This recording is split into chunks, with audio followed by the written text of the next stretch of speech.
Well, welcome back to Everyday Garage, guys. And on this video, we are redoing the brake system that we had previously done, which is fun.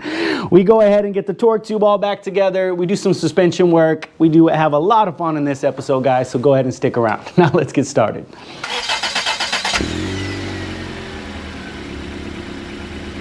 All right, guys, today we get to finally get the brake system in and actually put in the torque tube and the driveline. I need to get all of this hooked up. I want to get this hooked up so I can get this as a full roller, and this has been dropped so many times. I'm really tired of having to deal with that. Plus, getting it hooked up means we get to seal up the back of the transmission so no debris is going to get in there. One downside is, of course, as always, I made a mistake.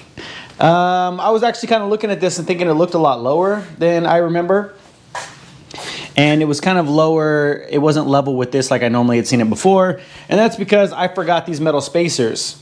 When I took the transmission apart or out of the chassis, I found these underneath the actual mounts. They already are de-rusted, they got that Evaporust crap on it. So I need to get this cleaned up and put underneath there. But I also need to go ahead and clean up a bunch of the stuff here. And by everything in here, guys, I mean that this is a long bed half-ton pickup.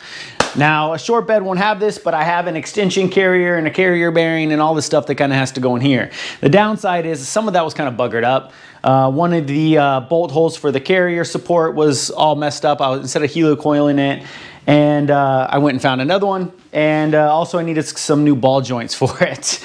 And it's almost like I called up like a 1950s parts house. When I started searching out to put out some feelers, and I found new old stock stuff, guys. It's so exciting. Like this still has canvas tape on it. It is super beat up. The box definitely didn't last.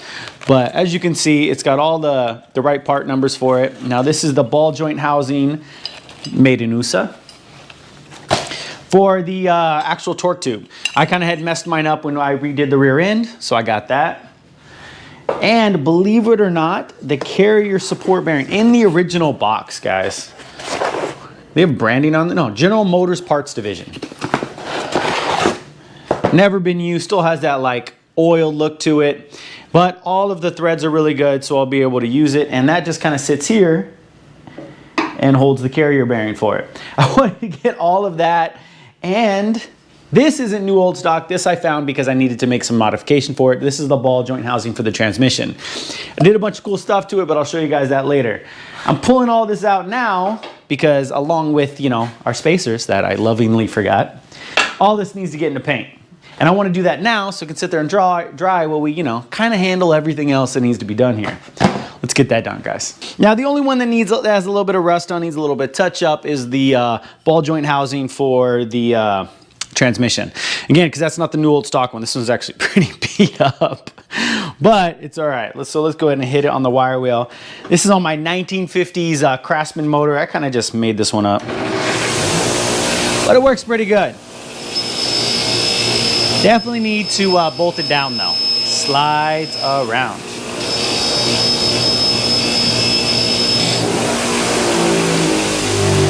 Just a little bit of surface rust, and that thing is nice and shiny now. Perfect. Now with it all kind of wire wheeled up, just hit it with what I love to, which is just spray away glass cleaner. I like to use this on parts that aren't like super critical, instead of using, you know, like an expensive wax and grease remover. Works just as good. Oh, and I did already like degrease it with Awesome and stuff like that before I hit it. You know, all the regular stuff, guys. All the stuff I've shown on the channel for a while now. And just like that, we will be good to go. Now, the thing about these ball joint housings is you really can't paint the bell, and I learned that the hard way. Let me show you. Where's my other one? This is one that I'm replacing, and as you can tell, a lot of the paint's kind of wearing away. That's because as this articulates in the housing, it needs to ride on a seal, and if it's painted, the seal does not seal. So you can do just a little bit at the base, leave the rest sticking out, no big deal. Now guys, unfortunately I'm all out of spray paint, and honestly I have high quality paint. I might as well just use it. So I'm using my epoxy primer. I've talked about this a bunch and what kind of gun and everything I use. I'll put a link to the engine video, which I talk about it a little bit in there, and you guys can check that out. I will go in depth on my paint setup when I actually paint the truck, but right now we're just gonna call that done. Pop this on and let's go lay some primer.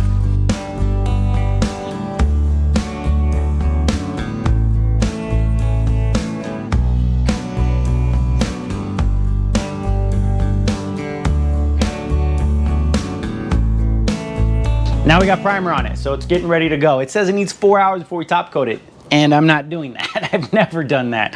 I will do that when I lay it on the body, so you paint guys, give me a break. But for parts like this, I usually wait an hour, I top coat it, and I get great results. So that's what we're gonna do.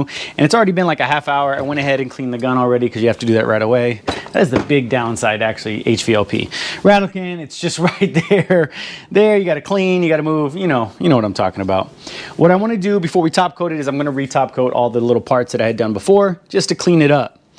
So I just scuffed these. These are the little like covers for the bell housing. This is the big problem. Now, if you guys remember the video, I'll put it here. It wasn't a great video. I was still learning how to YouTube, but I talked about how I made a mistake here.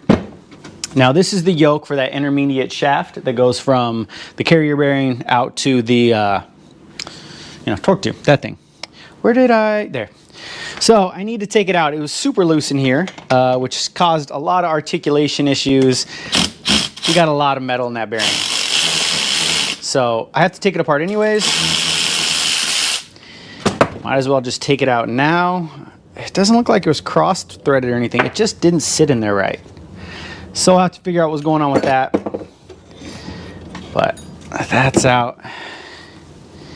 And then it has like a little clip in here, like a squeeze clip. Let me get some needle nose. I could just find my tiny one. So just squeeze this. Yeah, that should, no, maybe not. Can I? Yeah, in my face. Nice. Bam. And that should maybe pop it out this way. There we go.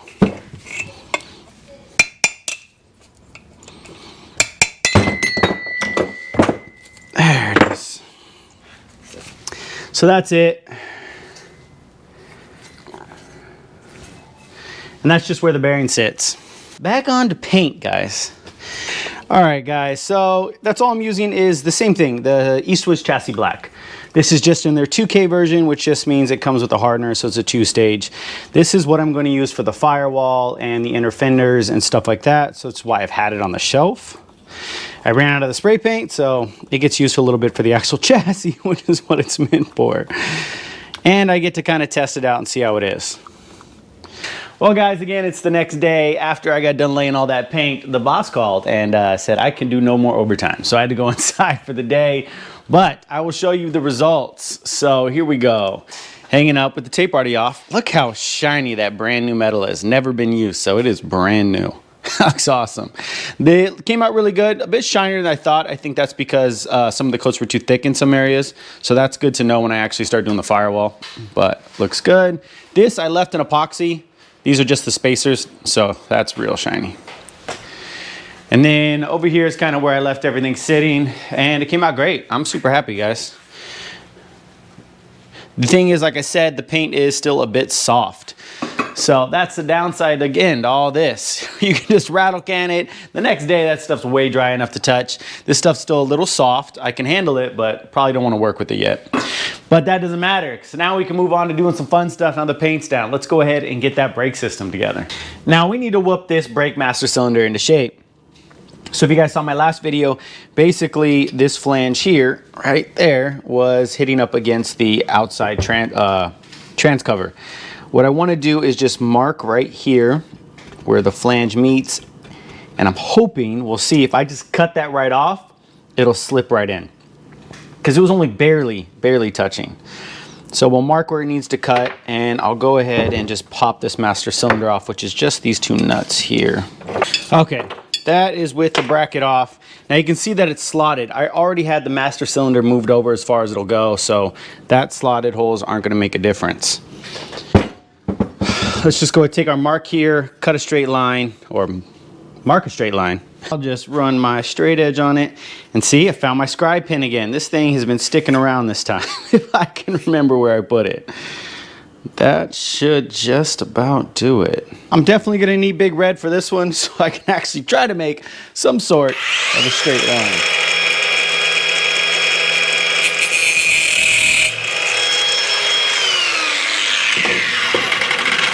Might be easier from this side. Yeah, I can see it better on that line.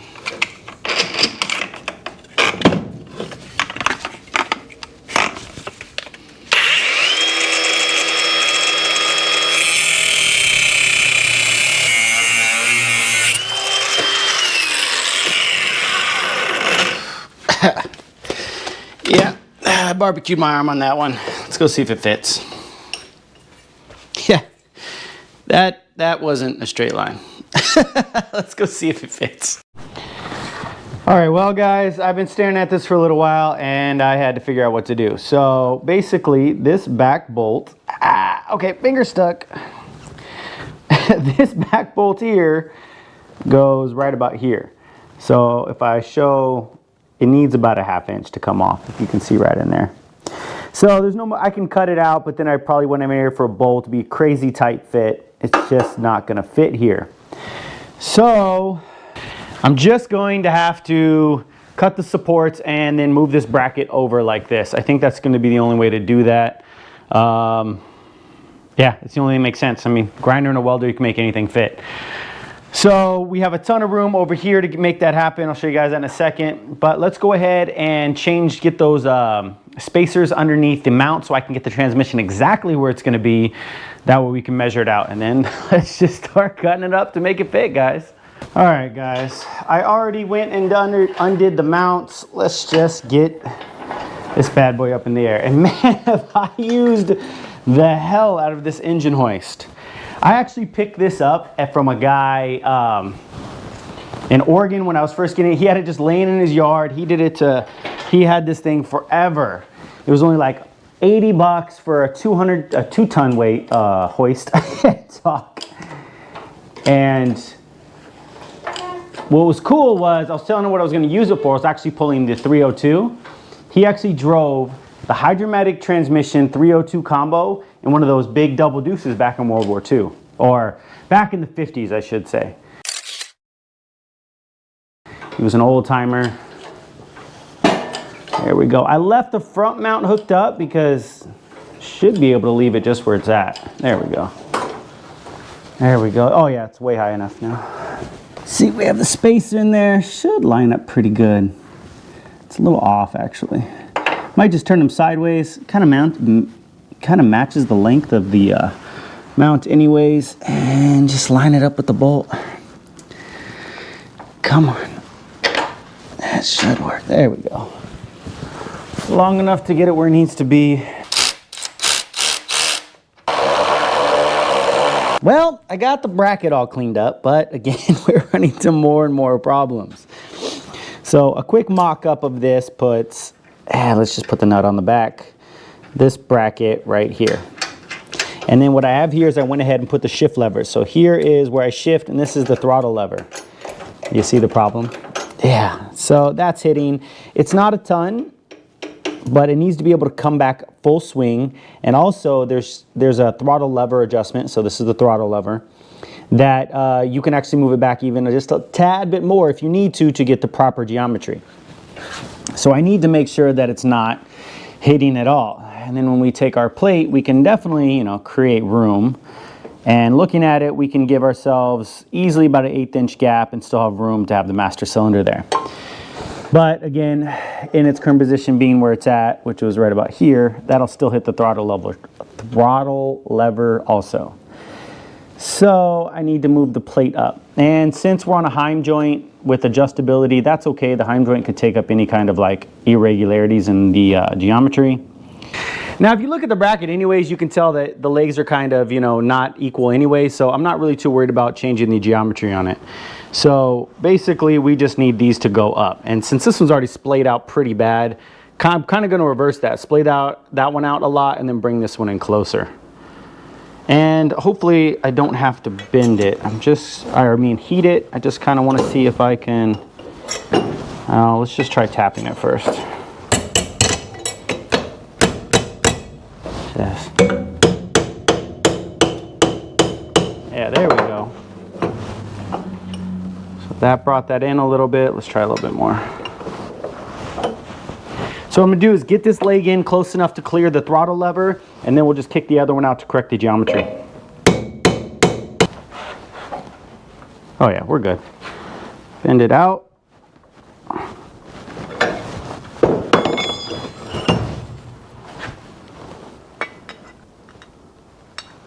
Let's go ahead and shave this bottom like we know we have to get it to lay right, because it's just slightly cockeyed.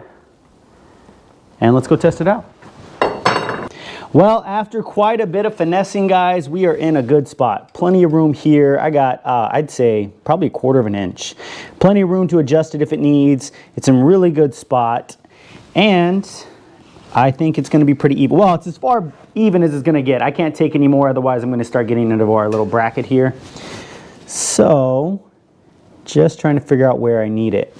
And making sure that this bottom plate doesn't interfere. I want to take it as close to the transmission as I can.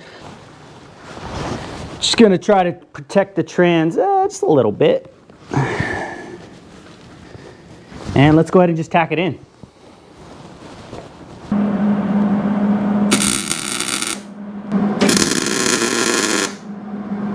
Okay guys, I know we're jumping around, but I'm just trying to get this all done and make sure I don't have to do it 4 or 5 times over. I threw a tack on the back, so I got 1 tack on each side. It's probably barely strong enough, but what I want to do is just mock it up because I don't want to get that fully welded and then find out that I have another issue. So let's go ahead and throw these back on and mock it up, but first we need to deal with the proportioning valve issue. If you guys remember from the last video, the proportioning valve lines were, there we go, should be, hold on. They were in the way of the transmission also, and all in the way. So I'm going to try to flip them to the other side.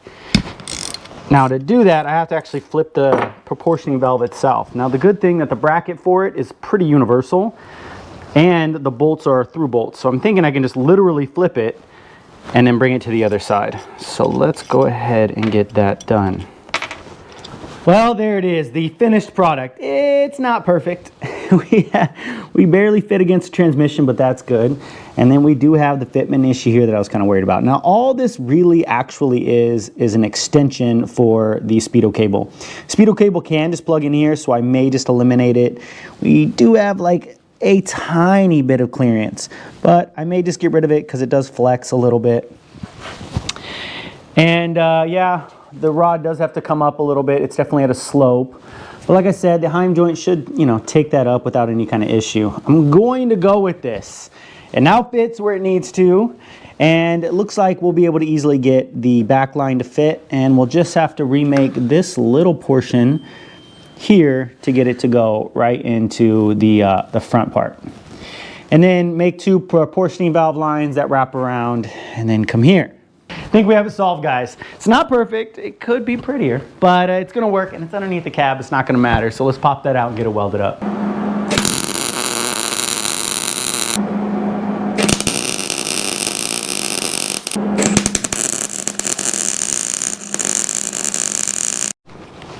There it is, all welded up. I'm not the greatest welder, but I've been practicing. I think the beads don't look too terrible. Came out. I think it's going to hold. It seemed like I got good penetration. Definitely messed up a little bit there. But, you know, practice makes perfect. And definitely being able to finally lay a bead, you know, sort of, kind of, has been beneficial. Well, now that we got it all welded up, we need to paint it. It's a really good thing that I just got done painting all day yesterday. Just the way my luck goes. But I'm just going to go ahead and hit it with that header, primer, and paint that I have left over. And, you know, it's going to be what it is. It'll be slightly protected. And honestly, this is a minor bracket, which I'm not too happy with. So maybe down the road, if it rusts out, we'll just make a new one.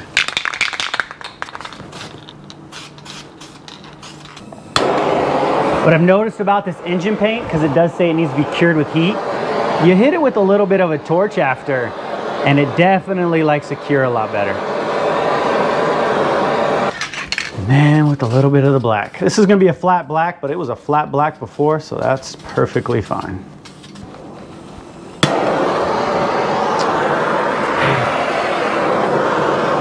Not that close. Don't set it on fire, guys. That's just the solvent in it flashing off. I shouldn't have gotten so close with the flame. Well, guys, it's actually like 2 or 3 days later. That night I had to go into work. I work 12-hour night shifts, and then I sleep, and then nights. It blocks out days. Basically, it prevents me from getting the stuff done that I want to get done. But we're back in the shop. I'm ready to go, and, you know, I got a new tee, so we're ready to get some work done. Now, speaking of work done, guys, I actually came in here and got our barbecue bracket all set up on the master cylinder. And of course, the welds are preventing it from actually bolting back in its spot. This bracket has been a pain. So I went ahead and took my Dremel with a carbide bit and just knocked it back a little bit. But again, now the paint's jacked up. This is also still sticky. That header paint was a bad idea. Now, this thing is a giant pain in the butt, so I'm just gonna hit it with some of this because it's flat black. And I'm just really, really tired of this bracket. Probably should, you know, cover that up. It doesn't matter. And that's just going to be good. See, it's already like still tacky, sticking up. Let this dry out, and let's go ahead and get this bracket hooked up. I've let it tack up a little bit, the paint, but honestly, I'm at that crossroads of I don't care anymore. This needs to go on. And I'm funny because I'll spend all day painting some, what is that, driveline parts, and then this, it just, yeah. It just, stuff has to move along, guys. Honestly, it's not that big of a deal.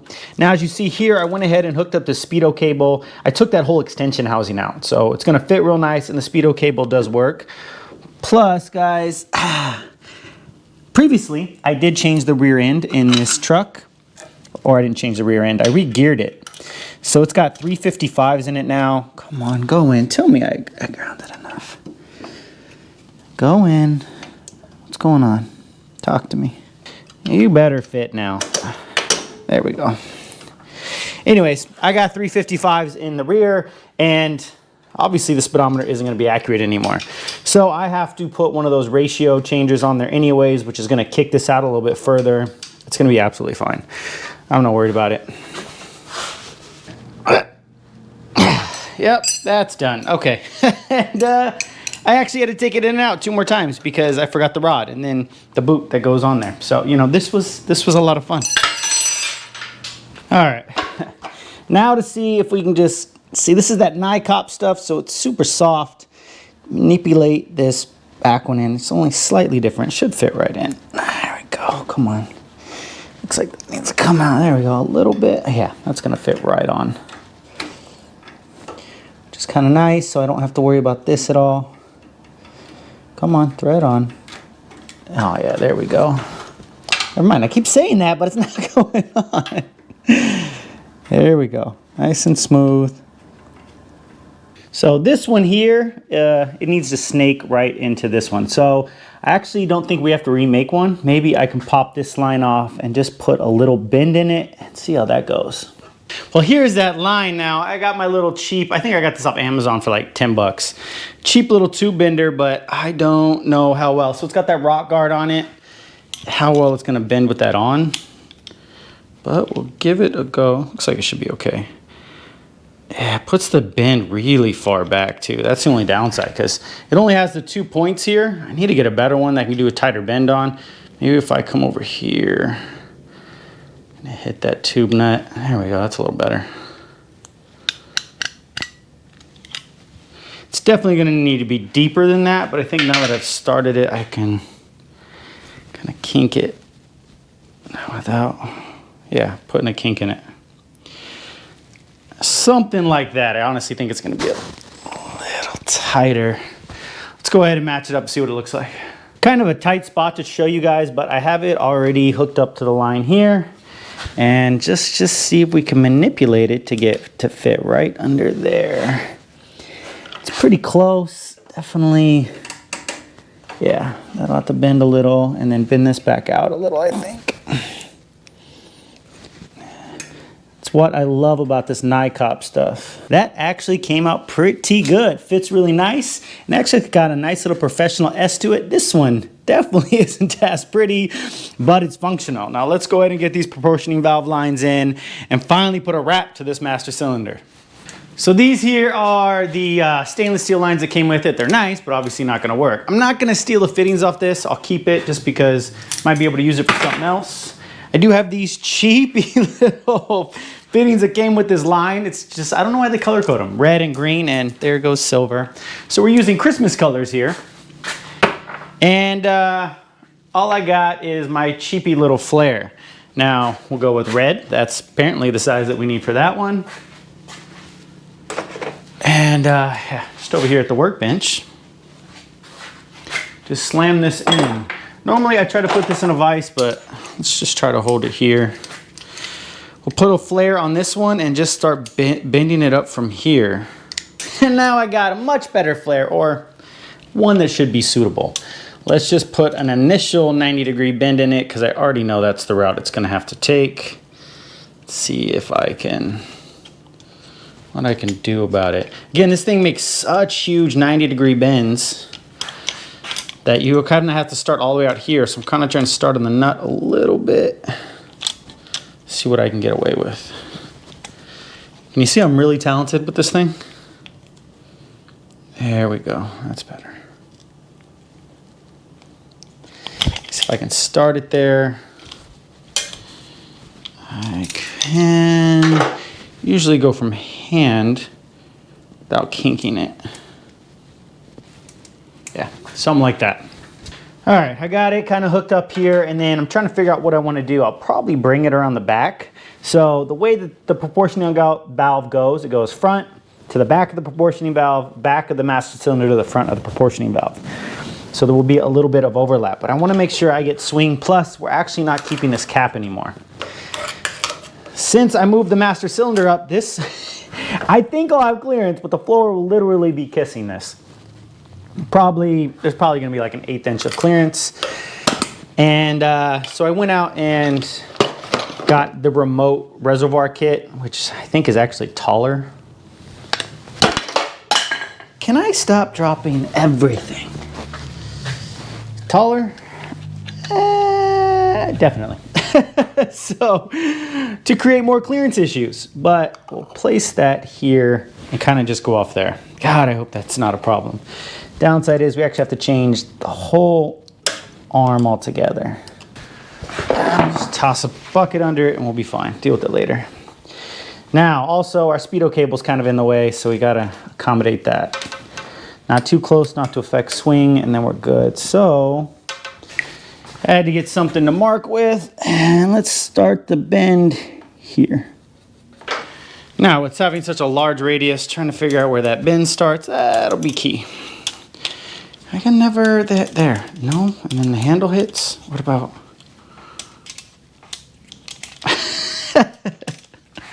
There's gotta be like a trick to this. It's the most simplistic thing I've ever seen, yet I struggle with it. There we go. Where, no, what if the bend starts?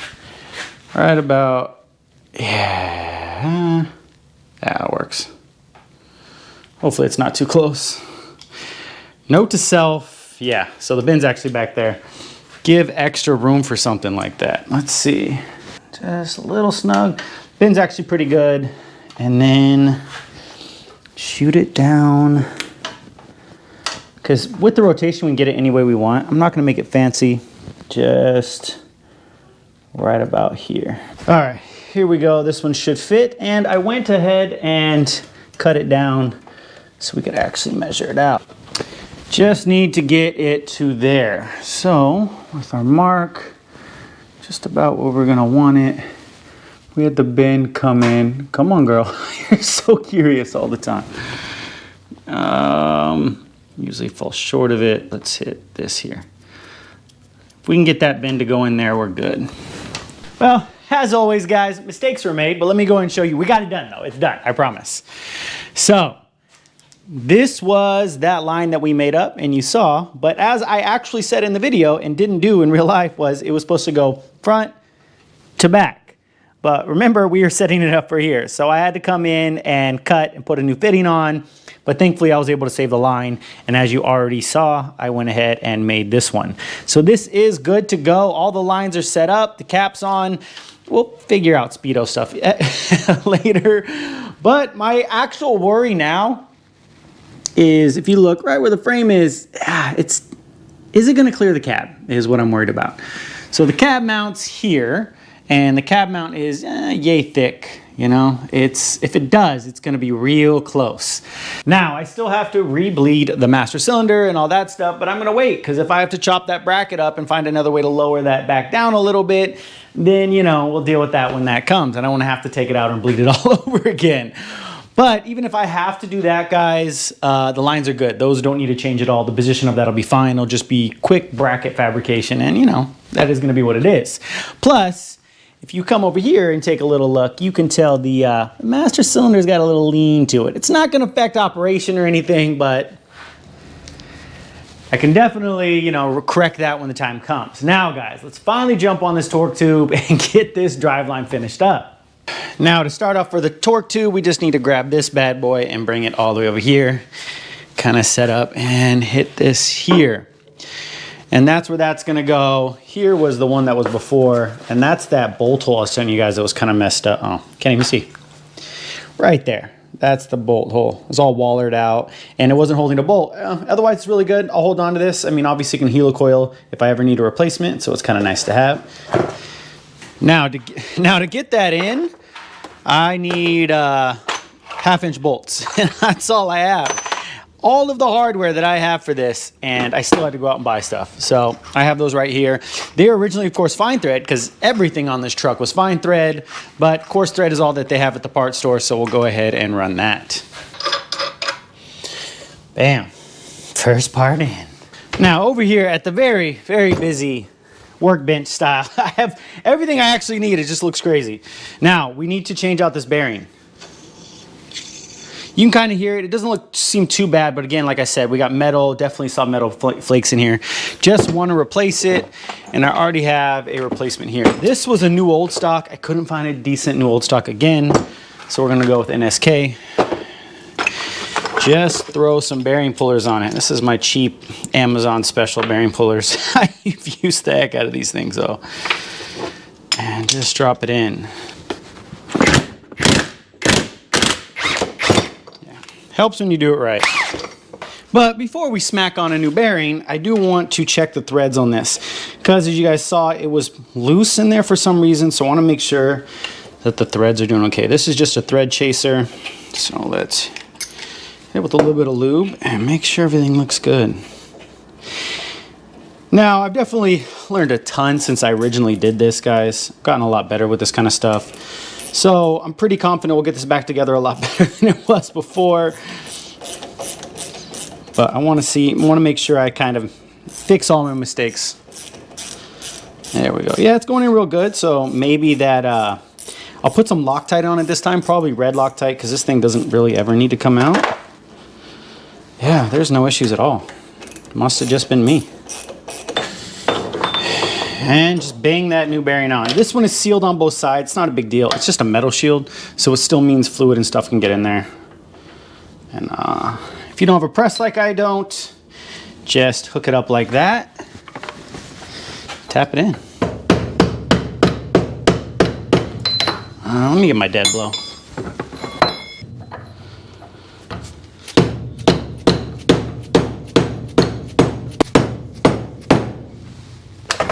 Are we seated? Yep, right up against it.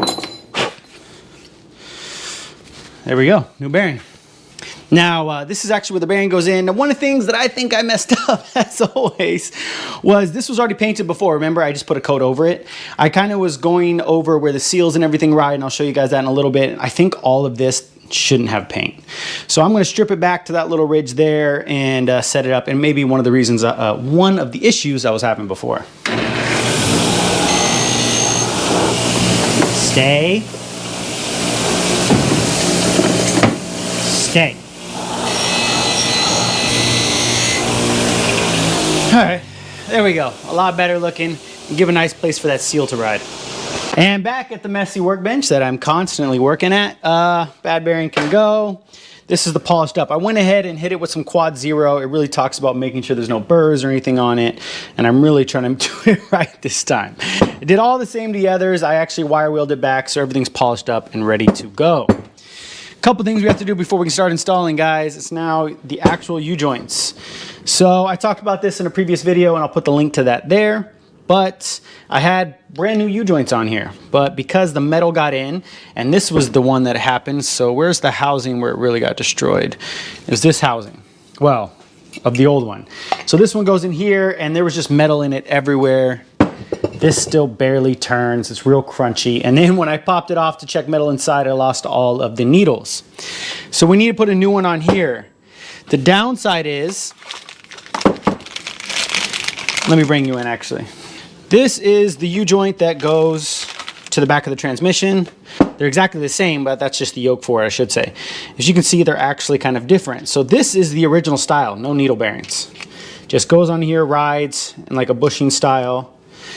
They did make a updated modern version where it is the same idea. See, the caps look really similar, but it's got needle bearings in it.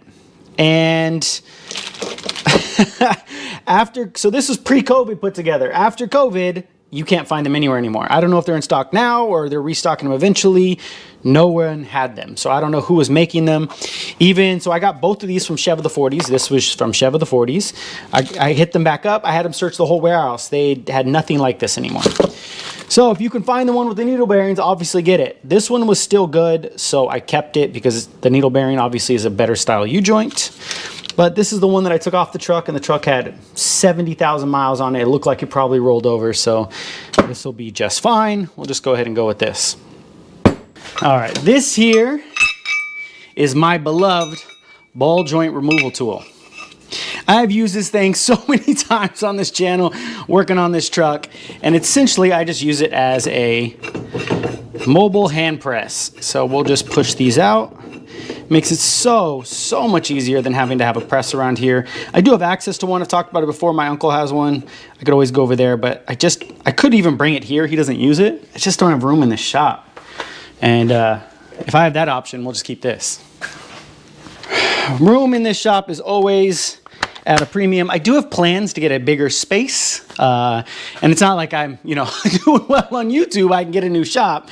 We just happen to probably going to move to this is a townhome, single family style with like a bigger garage. So let's see if we can do this. Bring you in. Perfect. Pops in like that. God, I love this thing. And that pops that cap. Oh, that cap is on there.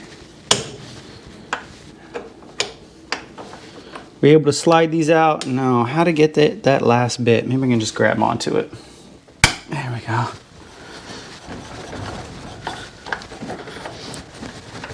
And come out. Yeah, it's coming. There we go. And there you go. Needle style bearings, like I told you guys. Much better setup.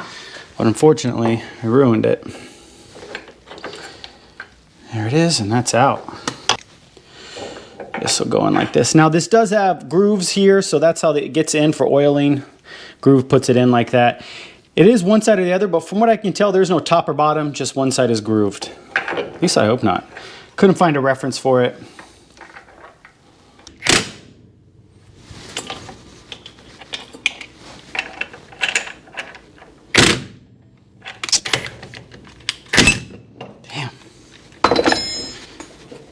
That is not wanting to go in right. Dang it. Well, the camera got hot and died because that's the downside to the GoPro. But what I did was ended up having to just use Big Red here and put it in each side. Couldn't get the angle right with the ball joint, but it's no big deal. This has been working good. Bring you in, and then what I did for the space here is, see what you did, a grade 8 bolt, and I was able to just kind of fine tune it with the nut. It's actually pretty perfect, so I don't have to worry about breaking anything there. I'm actually going to be using that for future stuff. And then here, let me see if I can get your angle right. It should, as I was going to show you, I always go the wrong way initially. But kind of show you what I mean by fine tune. Bring it in, push it up against, and there you go. It's going in now, so should be good. There you go, yeah. Come on, don't fail me. Don't get camera shy. It's going in. There it is. Perfect. That was a pain in the butt, guys. And then I'll just knock this clip in. See if I can pound this back and get the clip in the other one. Whew. All right, I have it set up, and then just get our clips on. These clips aren't wanting to go on. should just roll in there. Let me see if I can just use something to push on it. There we go. There it is. Clip is in. With our clips in, our ends go on like this, and we're good to go. See, looks pretty similar, just this one's a better unit. So we're good to go there. I'm happy with that. Last but not least is to slam this thing back in. It needs to go in like that. Where is my ETF? All right, back over to Big Red, because everything is fighting me today. There we go.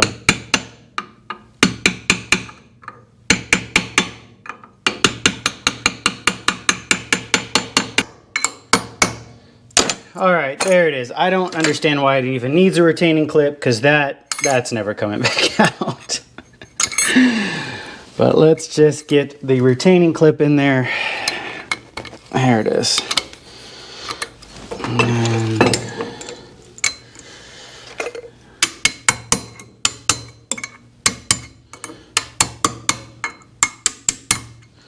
that's in. Whew.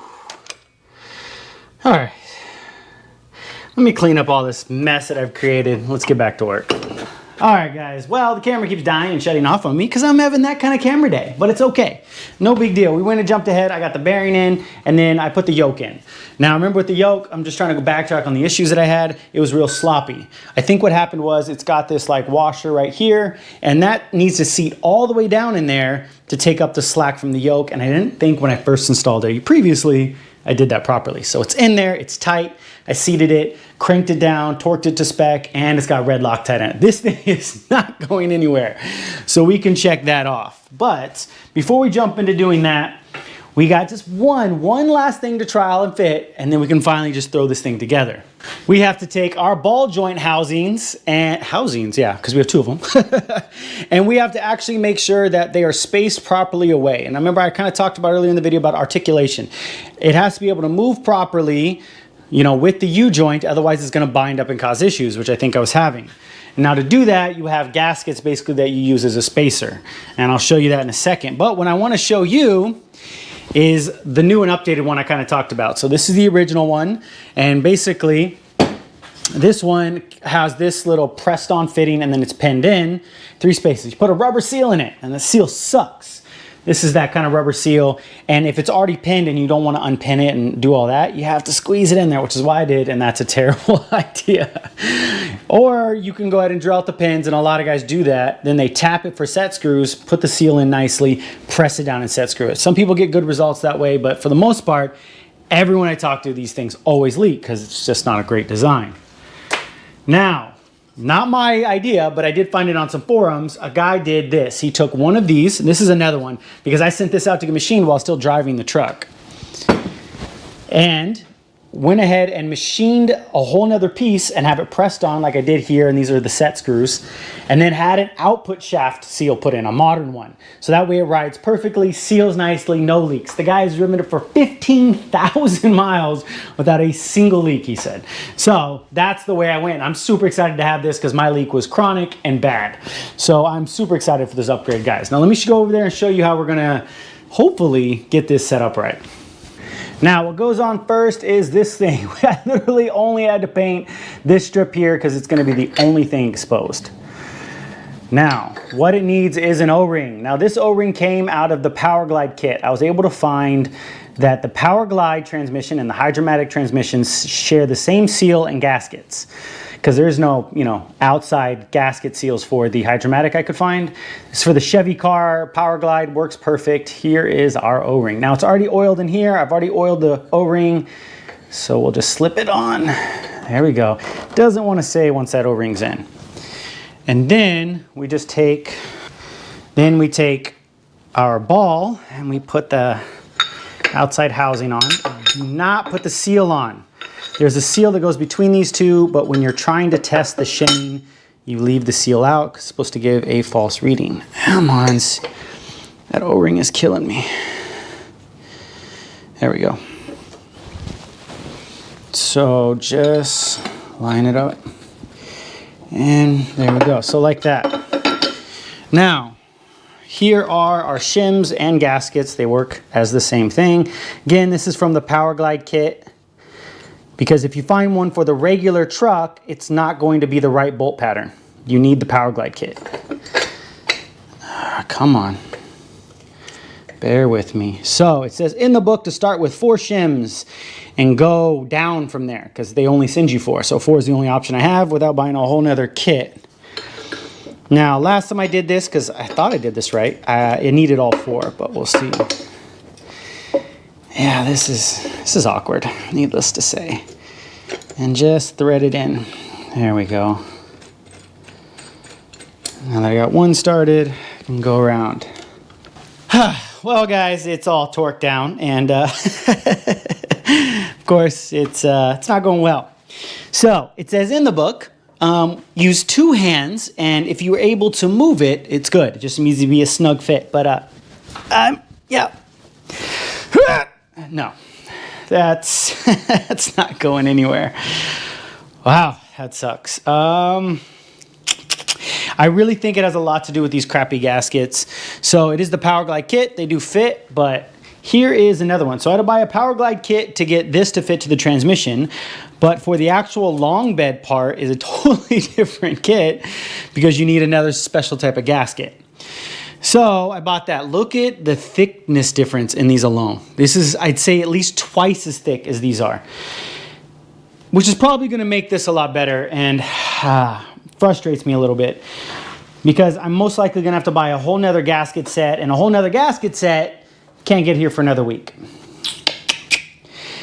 I could try to make the other gaskets fit, and I'll show you that in a second. I don't know. I'm kind of stuck here, guys, because sure, I have a week to wait. You know, the driveline isn't going to be driving next week, so sure, I could get it out here.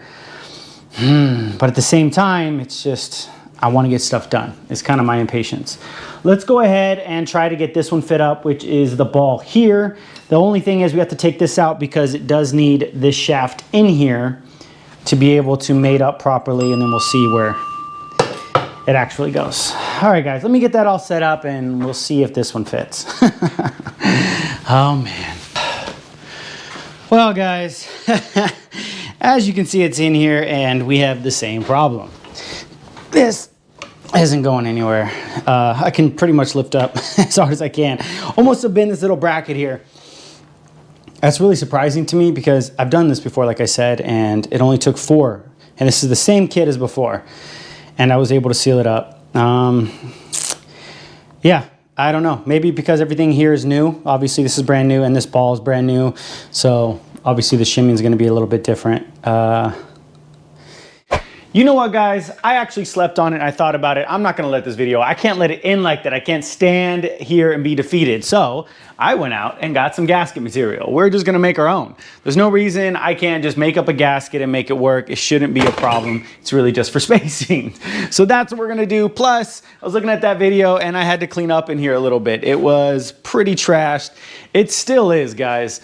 But that's the downside to having like this little shop. I'm quickly outgrowing it. Literally, that is my only toolbox right there. It's barely hanging on with how much it's bursting at the seams. And plus, this truck is in a million pieces. It's just hard to find where to put everything. But anyways, let's go ahead and make up that gasket, get it fitted on, and finally get this torque tube done, guys. Let's get to making gaskets, guys. Now, I'm going to use the rubber fiber. I think it's kind of closest to what this gasket is anyways. So that's going to be perfect to use. And it's about, I'd say, a 32nd of an inch thick. Quite a bit thicker than this, which is good because I don't need a million of them. I don't think I can fit that many gaskets into that. And this total thickness of all 4 of these gaskets, let's see if I can show you guys, is about 50 thousandths. So if this is 30, I'm going to make 2 of these should equal 4 of these. I think that's going to be good. And to do that, we'll just roll this out, let's see, and trace it out on here. I mean, it's about as straightforward as it can be. And trace it.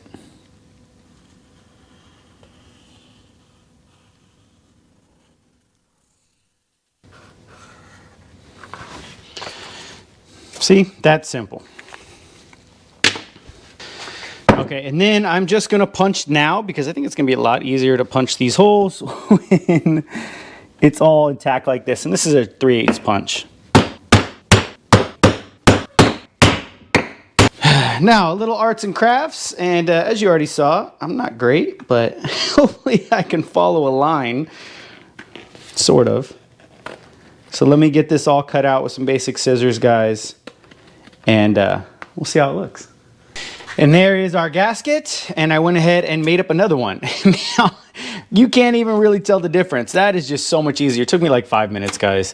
I'm glad I went ahead and did this, and honestly, this just feels like better material. You definitely need the thinner ones for shimming, but this is great. And with a combined thickness of, let's see. Are you turned off on me? Yeah, almost exactly the same. So 60, that's 50. Let's go try it out and see how it fits. We're all bolted up, guys, and now that is a huge difference. I can finally move it. We're actually a little too floppy now. It's okay, little guy. It happens to the best of us. Now, now what we need to do is just shim that out. So honestly, I mean, shim it down. So we can take a couple of the gaskets, the thinner ones out. Honestly, I don't think we're gonna need one. So in the book, like I kind of said before, it says take 2 hands and see if you can move it. It should move snugly, which again is so dependent on the user and who's doing it, but as long as you can move it and manipulate it, it should be fine. Honestly, I think I'm just gonna take 1 shim and take that out. It'll tighten it up a little bit and we should be good to go. And I went ahead and mocked up this too. Now for these gaskets, I didn't have to make them. Classic Industries is literally down the street from me. So they're the only ones that actually make the long bed gasket. I just ran over there and picked it up when I was picking up the gasket material for the transmission. And I'm glad I did because I got a whole kit. There are 8 gaskets in here. This is like 3/16 thick. Like it's insane. And it's barely what it says it should be. Should be able to move it and be very snug. This is like snug. Like snug like you were there, and I was like, I'm gonna add a shim. Like this is crazy. And I know that the carrier and the actual ball joint housing is new for this. I shouldn't keep saying ball joint. I think yeah, it's ball joint housing. But man, that's a ton of shimming.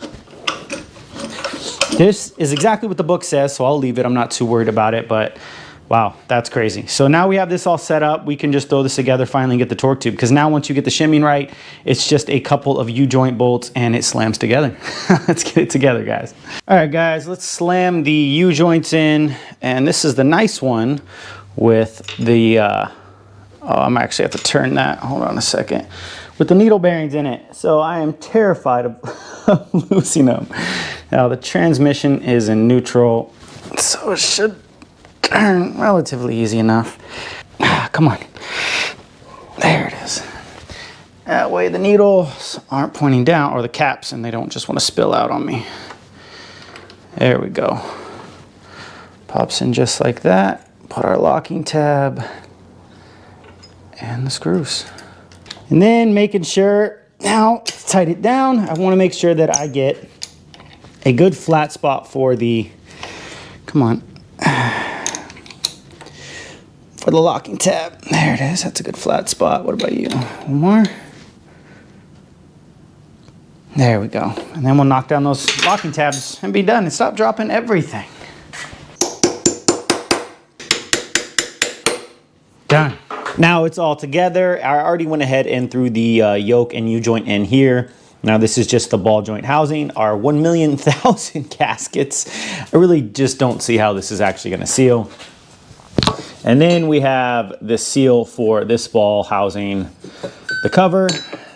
And let me see, bring a little bit closer. And then it goes metal, like ring. Come on, come out. Hey, crapper. Wow, well, now it's all stuck in there. There we go, come on, get it out. There we go. So metal ring, seal, which is just a rubber ring. And this is 1 of 4. The only good one I could actually find. The other ones are crap. Another metal ring, and then our screw-on seal. That is everything. And I just need to grease this one up really good. And then we got to seal these threads, and that's it. Let me line all these up and kind of make it happen.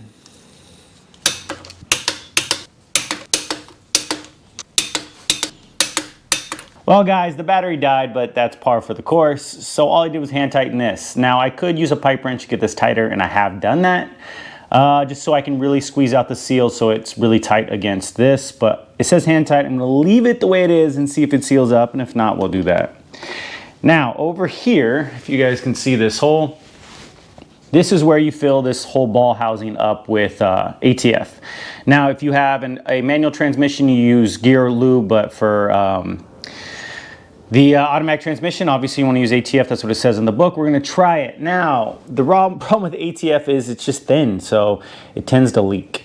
Now, if I end up getting a lot of leaks because of it, a lot of guys have just screwed in a Zerk fitting and put some grease in here, and they've done well.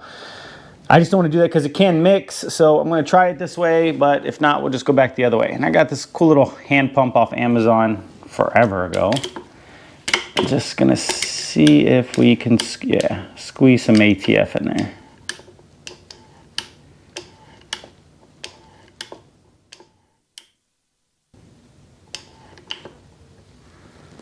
That all the way up. There we go. And there we go. Well, it's been a little while and I don't have any leaks, so we're gonna call that good for now. Of course, you know, down the road or, you know, once everything starts to heat up and starts moving, there might be leaks, but I will take that win. Now, moving along to other things that we need to get done here, we're gonna go ahead and finally take care of the oil issue. Remember in my last video, I had to just, you know, let it dangle here because it doesn't fit because of this cross member right here. So the only thing that I think I can do here, let me set you up. There you go. Now the only thing that I think I can do is manipulate it and kind of set it back here. I can't go that way with it because that's where the exhaust and everything is going to be. So we're going to have to put it here. Downside, as you can see, these are all bent up. So I'm going to go ahead and cut these off. I don't know if I'll be able to reuse these tubes, but chances are, or hoses, I'll probably have to redo fittings. It's turning into more of a job than I would have liked. But here is going to be the perfect location for it. And then I'm just going to use the oil pan bolts to basically mount it. Can't talk. And as you can see, this is where the oil pan bolts come through. So I'll be able to kind of measure it out. This is the old bracket, so we definitely have to make a new one because that's not going to fit. As you can see, it's not wide enough anymore. So cut another L bracket, and the other thing is that there's like a flange, and I'll show you guys in a second. So we're gonna have to create like a little step for it to go inside the oil pan right there. It's actually not my idea. I did kind of search the forums, try to figure out what other people had done, because again, I'm way not the first one to do this modification. And that's what they did, and it fit into the chassis. Probably should have looked that up first, but let's go ahead and get some angle iron cut up and start making this bracket, guys. Back over here at Big Red, guys, we just need to cut 3/4 of an inch off. And luckily, thankfully, the flange that we need to create is about 3/4 of an inch wide also. So I'll cut that 3/4 off, flip it back, and we'll weld it on top. And again, I'll show you guys why we need to do that. But let me get it all marked out. And since it's like this, we'll just use the angle grinder to cut this flange. But let's try to be as straight as possible.